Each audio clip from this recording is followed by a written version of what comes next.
নমস্কাৰ বন্ধুসকল, Assamese tech হাবৰ C programming টিউটৰিয়েললৈ আপোনালোকক সকলোকে স্বাগতম জনাইছোঁ। আজি আমাৰ টিউটৰিয়েলৰ মূল বিষয়বস্তুটো হৈছে চি প্ৰগ্ৰেমিঙৰ ফৰ্মেট স্পেচিফায়াৰ আৰু এস্কেপ ছিকুৱেন্সৰ ওপৰত। চ' চি প্ৰগ্ৰেমিঙৰ ফৰ্মেট স্পেচিফায়াৰ মানেনো কি? চ' বন্ধুসকল, আমি আমাৰ আগৰ ভিডিঅ'ত আপোনালোকক দেখুৱাইছোঁ যে চি প্ৰগ্ৰেমিঙৰ ইনপুট আৰু আউটপুট কেনেধৰণে লোৱা হয়। প্ৰিণ্টএফ আৰু স্কেনএফ ফাংচন ইউজ কৰি কেনেধৰণে আমি চি প্ৰগ্ৰেমিঙত ইনপুট আৰু আউটপুট ল'ব পাৰোঁ, সেই বিষয়ে আমি আমাৰ আগৰ ভিডিঅ'ত আপোনালোকক দেখুৱাইছিলোঁ। চ' চি প্ৰগ্ৰেমিঙত যিকোনো ধৰণৰ ইনপুট ল'বৰ কাৰণে বা যিকোনো ধৰণৰ আউটপুট আমি প্ৰিণ্ট কৰিবৰ কাৰণে কেনেকুৱা ধৰণৰ ডেটা আমি ইনপুট হিচাপে ল'ব বিচাৰোঁ বা কেনেকুৱা ধৰণৰ ডেটা আমি আউটপুট হিচাপে দিব বিচাৰোঁ, সেইটো কম্পাইলাৰক আমি ক'ব লাগিব। চ' ফৰ্মেট স্পেচিফায়াৰ হৈছে এনেকুৱা এটা পদ্ধতি যাৰ সহায়ত আমি কম্পাইলাৰক ইনফৰ্ম কৰিব পাৰোঁ যে কেনেকুৱা ধৰণৰ আমি ডেটা ইনপুট হিচাপে ল'ব বিচাৰোঁ বা কেনেকুৱা ধৰণৰ ডেটা আমি আউটপুট হিচাপে প্ৰিণ্ট কৰিব বিচাৰোঁ। চ' চি প্ৰগ্ৰেমিঙৰ যিকোনো ধৰণৰ ইনপুট বা যিকোনো ধৰণৰ আউটপুট লোৱাৰ ক্ষেত্ৰত প্ৰত্যেকটো ইনপুট বা প্ৰত্যেকটো আউটপুটৰ ক্ষেত্ৰত এটা ফৰ্মেট স্পেচিফায়াৰৰ প্ৰয়োজন।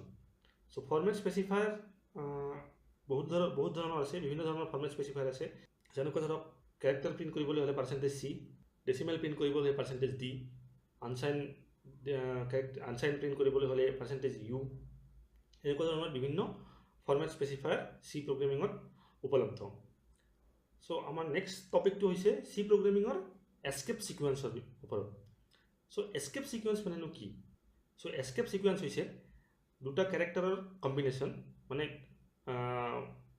এটাতকৈ বেছি কেৰেক্টাৰৰ এটা কম্বিনেশ্যন বুলি ক'ব পাৰি। বন্ধুসকল, চি প্ৰগ্ৰেমিঙত কিছুমান স্পেচিয়েল কেৰেক্টাৰ আমি ডাইৰেক্টলি প্ৰিণ্ট কৰিব নোৱাৰোঁ। উদাহৰণস্বৰূপে এণ্টাৰ বা লং স্পেচ, টেব বুলি কওঁ, লং স্পেচ বা স্লেছ আমি ডাইৰেক্টলি প্ৰিণ্ট কৰিব নোৱাৰোঁ, কাৰণ সেইবিলাক তাৰে কিছুমান মানে অলৰেডি চি প্ৰগ্ৰেমিঙত প্ৰিডিফাইন হৈ আছে কি কামত ব্যৱহাৰ কৰিব লাগে। চ' সেই কেৰেক্টাৰবিলাক ডাইৰেক্টলি আমি প্ৰিণ্ট কৰিব নোৱাৰোঁ। সেই কেৰেক্টাৰবিলাক যদি আমি প্ৰিণ্ট কৰিব লাগে তেনেহ'লে আমি এস্কেপ ছিকুৱেন্সৰ সহায় ল'ব লাগিব।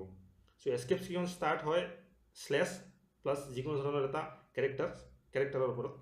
চ' সকলো এস্কেপ ছিকুৱেন্সৰ এটা পাৰ্টিকুলাৰ মানে এটা বিশেষ মিনিং থাকে।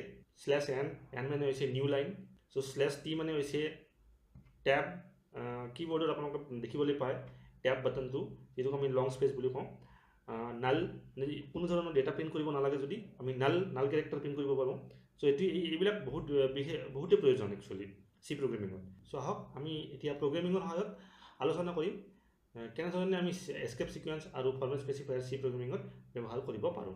চ' বন্ধুসকল, মই আপোনালোকৰ কাৰণে এটা আগতীয়াকৈ এটা প্ৰগ্ৰেম লিখি থৈছোঁ, কাৰণ কি প্ৰগ্ৰেমটো লিখোঁতে টাইম লাগে।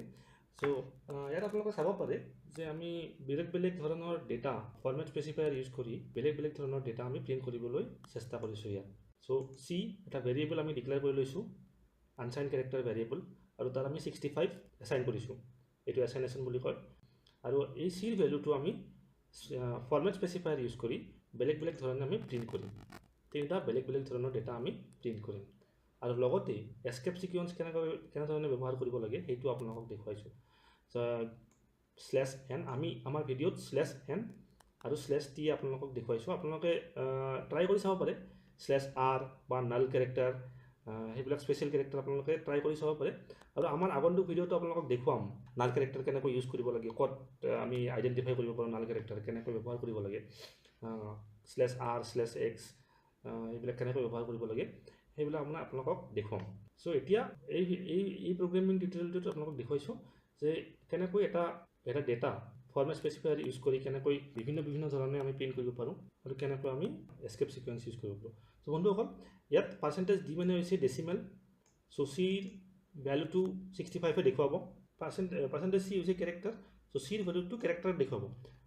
চ' কেৰেক্টাৰত কেনেকৈ দেখুৱাব, এই চিৰ ভেলুটো যিটো আছে 65, ইয়াত এটা এস্কি ফৰ্মেট থাকে, এস্কি ফৰ্মেট। চ' চিৰ যিটো এস্কি ফৰ্মেট আছে সেই ফৰ্মেট অনুযায়ী 65 নম্বৰটো কেৰেক্টাৰ এৰ লগত অলৰেডি ডিফাইন কৰি থোৱা আছে। চ' এস্কি ফৰ্মেট মানেনো কি তাৰ বিষয়ে আমি এটা ভিডিঅ' লৈ আহিম আগন্তুক ভিডিঅ'ত। চ' ইয়াত যেতিয়া %C দেখুৱাম তেতিয়া কেপিটেল A ইয়াত প্ৰিণ্ট কৰিব আৰু এই যিটো x আছে সেইটো হেক্সাডেসিমেল ভ্যালুত ব্যৱহাৰ কৰিব হেক্সাডেসিমেল ভ্যালু মানেনো কি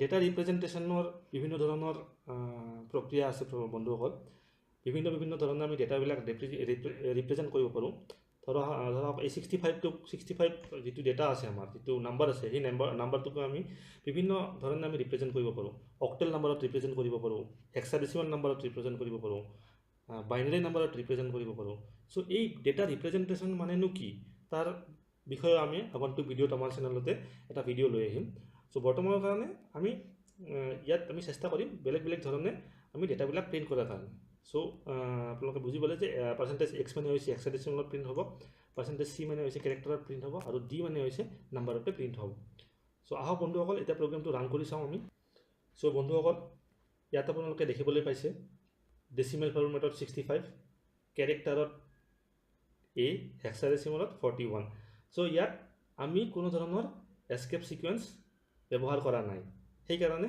এটা লাইনতে গোটেইকেইটা প্ৰিণ্ট হৈ গৈছে সো নেক্সটত আমি কি কৰিছো এস্কেপ সিকোয়েন্স ব্যৱহাৰ কৰিছো /n ব্যৱহাৰ কৰিছো সো /n দিয়াৰ কাৰণে এটা বেলেগ লাইনত আমাৰ ডেটাবিলাক প্ৰিণ্ট হৈছে দেখিবলৈ পাইছে সো আপোনালোকে চাগে বুজি পাইছে এতিয়া এস্কেপ সিকোয়েন্স কিহৰ কাৰণে ব্যৱহাৰ কৰা হয় আৰু ফৰমেট স্পেসিফায়াৰ কিহৰ কাৰণে ব্যৱহাৰ কৰা হয় সো নেক্সটটো চাব পাৰে আপোনালোকে /t ব্যৱহাৰ কৰিছো /t ব্যৱহাৰ কৰাৰ কাৰণে ট্যাব আহি গৈছে আমাৰ লাইনত সো এয়াই হৈছে বিভিন্ন ধৰণৰ ব্যৱহাৰ এস্কেপ সিকোয়েন্স আৰু ফৰমেট স্পেসিফায়াৰৰ বন্ধুসকল আজিৰ ভিডিঅ'টো ইয়াতে সামৰণি মাৰিছো আমাৰ আগন্তুক ভিডিঅ'ত এনেকুৱা ধৰণৰ নতুন টিউটৰিয়েল আপোনালোকৰ আগলৈ লৈ আহি আছো বন্ধুসকল ভিডিঅ'টো চোৱাৰ বাবে বহুত ধন্যবাদ ভিডিঅ'টো যদি ভাল লাগিছে লাইক কৰিব শ্বেয়াৰ কৰিব আৰু যিকোনো ধৰণৰ টেকনিক্যাল আপডেটস টেকনিক্যাল নিউজ অসমীয়া ভাষাত পাবলৈ হলে আমাৰ চেনেলটো সাবস্ক্ৰাইব কৰিব আমি এনেকুৱা ধৰণৰ নতুন টেকনিক্যাল ভিডিঅ' টেকনিক্যাল আপডেটস আৰু টেকনিক্যাল টিউটৰিয়েল আপোনালোকৰ আগলৈ লৈ আহিবলৈ সদায় চেষ্টা কৰি থাকিম সো আজিলৈ ইমানতে সামৰণি মাৰিছো